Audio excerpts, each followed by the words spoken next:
What's up, friends? This is Jazz, bringing you another episode of Pokemon Soul Silver Egglocke. In the last episode, we got to Azalea Town. Now we're going to take care of Team Rocket. Well, actually, we're going to get some eggs first. Then we are going to go take care of Team Rocket. Yeah, I want to get some more eggs to see what Pokemon that I can get. Besides, like... But anyway, first I have to talk to Kurt. Get him to slow Pokewell for I can actually go into it. Because I need to kind of... Like... The Rocket Grunt will not let me through unless Kurt knocks him out first. I think though I'll go to the Ilex Forest first because I won't have to worry about my rival till after Team Rocket. So I'll get my encounter here now. I have to remember that to put a max repel on when I go back here to get to Goldenrod. That's not a problem. As I said, I'm switching it in unless it's a Kakuna that hatches. Well, no, it won't be. And even if so, I can use Beedrill by this point, so... Obviously, I decided not to use Hoppip.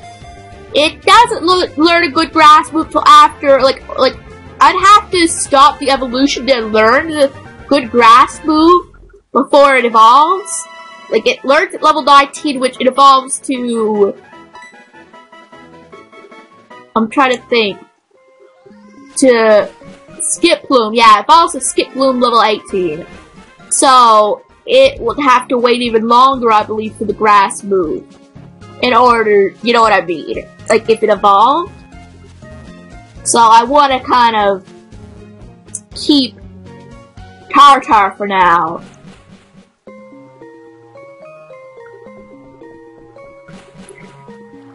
Alright, let's get the Pokemon here.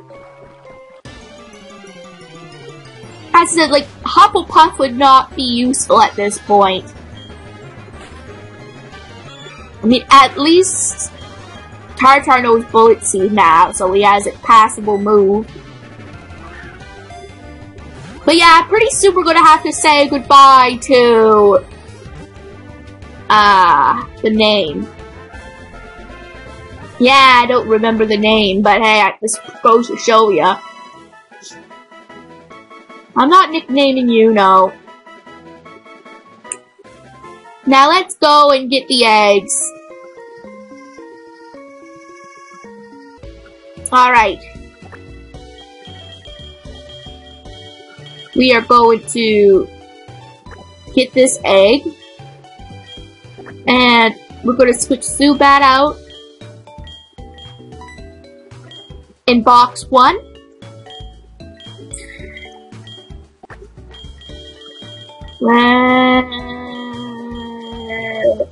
No. There. Okay, now. We're going. Okay. Now I'll bring it back when it hatches. Alright. And it is a... Oh my god, yes, I'm using that. Sorry, Zubat. I'm using this one. And I'm gonna name you...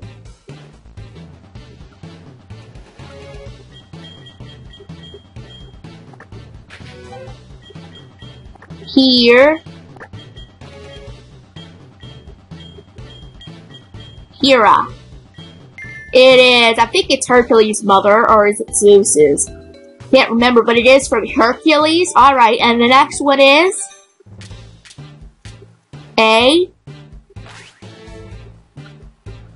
It's Boink! Not a bad Pokemon, but unfortunately I want to keep Ava for now.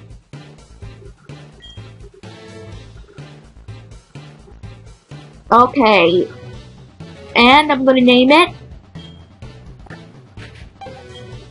Bacon. Yeah, I know it's random, but really couldn't think of a better name, so Bacon it is. And I'm not using them right away. Ava is the first choice. But I am definitely keeping Hira. Because the fighting type will come in handy in the next gym, so. And no, I'm not just going to dump him once I'm done with it. Unless something even better comes along, but he's one of my main Pokemon for now. But Ava, I would prefer Ava because I definitely don't use Mischievousness of all form enough. So I put Bacon back in the PC for now, and got Hira at level 16. And, you know, his Karate Chop. That's the only move that he learned that was any different. So my team is coming together. I have a grass, a fire, and a water. And yes, I know Trump and Ava have similar strengths, but a pretty balanced team, actually. Speaking of, I don't know for sure, I might do a video on this later, but I've heard that they revealed the 3 starters for Sun and Moon, and, well, let's just say, I don't know their names, because their names haven't been fully revealed as the English yet. But personally, my favorite is the water starter so far. If that's what they're going to stick with, like with those Pokemon. And they're not bad. I mean, I guess that flying Pokemon we saw a glimpse of might have been the fire starter for this generation. And that's not a bad Pokemon either. The grass one, it's okay. Definitely better than what I saw in the visuals in the video I did. And it did say the grass Pokemon's just a little confusing to me. What is it supposed to be? I mean, the fire one is clearly a bird. The water type is clearly a dolphin with arms. It's a little strange, but it's clearly, you know what it is. It's a type of fish Pokemon. Probably a dolphin. The grass looks like some type of rock with grass on it?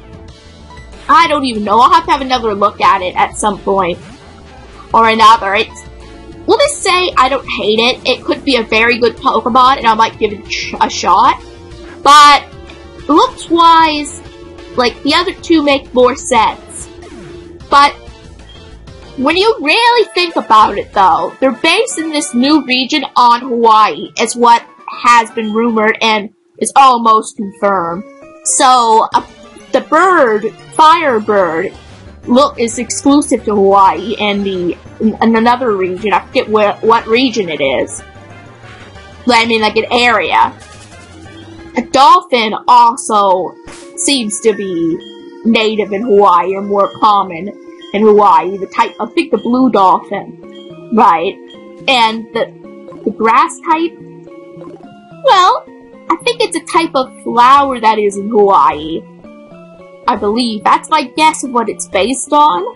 All the starters from this generation and a lot of generations are kind of based on things you'd see in that area. So, like, the 3 starter Pokemon are somewhat native to the Hawaiian region in a way, and that kind of does make sense. And it does, but at least it makes sense. Like, it's a little confusing, but at least based on the area, it makes sense. So it's not like it's completely, like, you don't know what at all they have to do with it.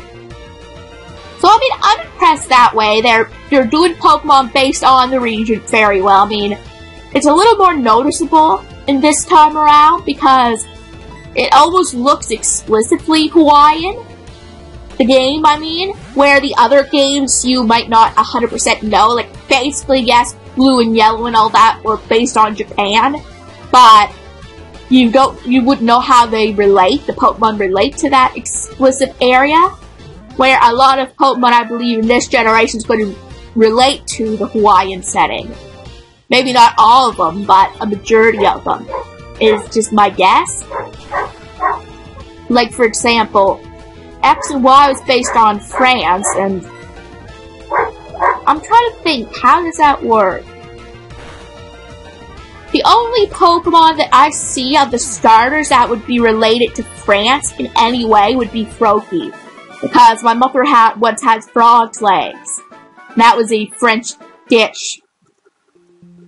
But the fox, I don't know how that is related to the French area. Neither Chespin either. Like, I'm just trying to think how that makes sense. Like, I'm just thinking back to X and Y and how they're based on the French area and that only Froakie seems to fit that theme. So, I mean, at least the ones in this generation seem to all fit the Hawaiian theme. And so, like, I just have a lot on my mind when it comes to this generation. I'm excited.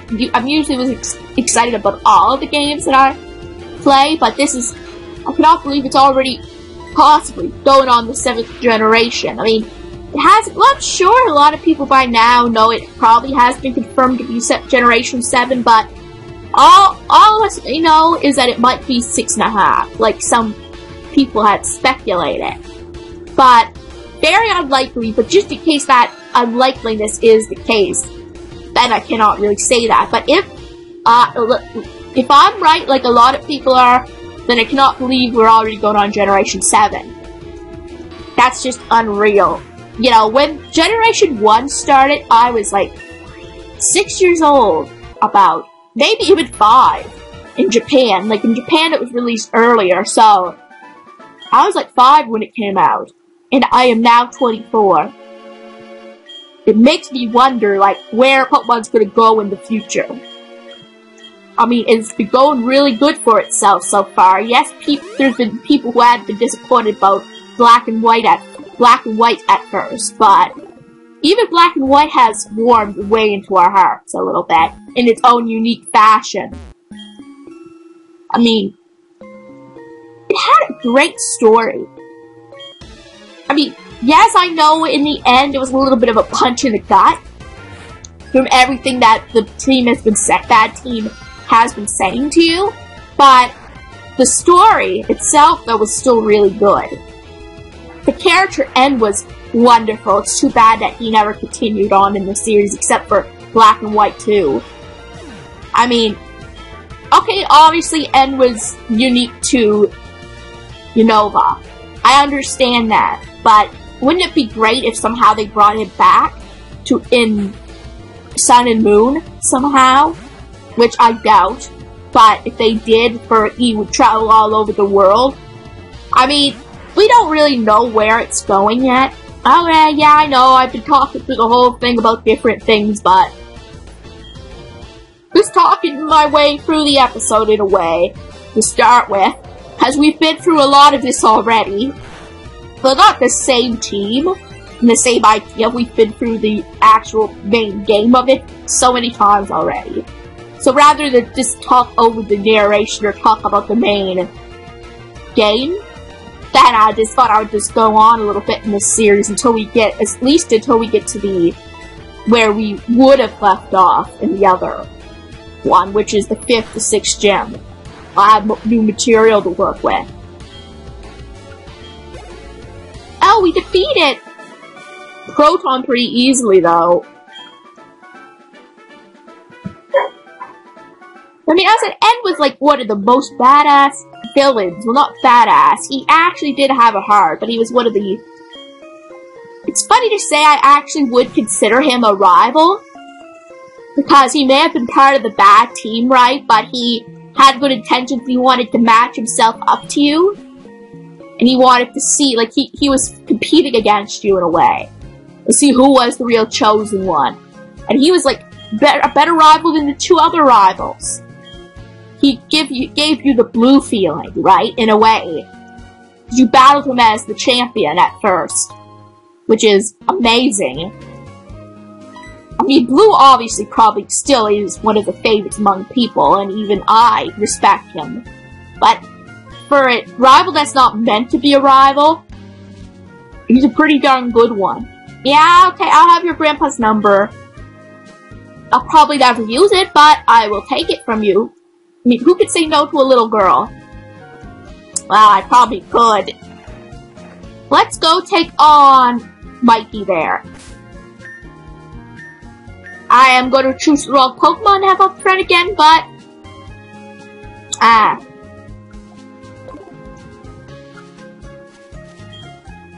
Yeah, I needed a drink.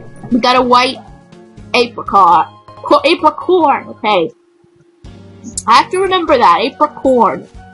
So I don't want to get the radio contest wrong. Let's get Mikey out of the way here. Tell me something. Is it true that Team Rocket has returned? What? You beat them? Ha! Quit lying. Are you serious? Then let's see how good you are. I always have to narrate him though, the rival. He's just like the one exception. I mean, I think your rival at Gold and Silver and the remakes and Blue, Red, you know, are like one of the exceptions. So those two are like two of the best rivals I've ever faced in a Pokemon series. I mean, Ed was really close. He'd be a close third. But I think, like, Silver, we'll just call him Silver for this story's sake. But I think Silver and Blue are the only, like, are nostalgic. Is probably the reason why I really hold them closer than N. Like, I know Silver's the second generation, it isn't the first Pokemon game, but they're close together, so I consider them close as rivals. So even though Blue is still the first rival you ever face, Silver's a close one because he has, like, he's second. And he has this attitude towards him in his development. Like, he goes from a cold-hearted trainer who just wants strong Pokemon to a person who understands that he needs compassion and trust in his Pokemon, so he develops as a character. So, like, that shows a little more bond to it.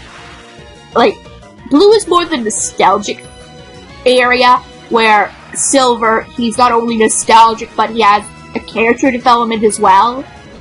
And he sort of does, right? He's a little bit of mix of both. Like, he has a big character change by the end of it. And between Black and White and Black 2 and White 2, he has a major character change. I cannot not use Ava. Let's use him against Zubat.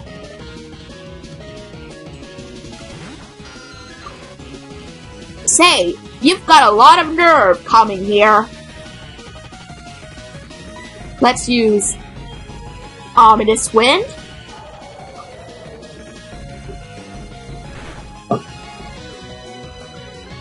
Oh no. You're not doing this to me, Zubat. Really? See when I said that I'm gonna have trouble with Zubat later on? Like when we battled the guy in Unit K who said Zubat, the Zubat just literally confused his Pokemon. Ah, darn it. I wonder if he had any full heals or whatnot. Oh no, really, Ava? Remember how I also said Ava had the worst luck and oh crap. Crap, no, I better heal up. I don't want to I don't want to not use Ava. It's making her look like a joke. Let's use a potion.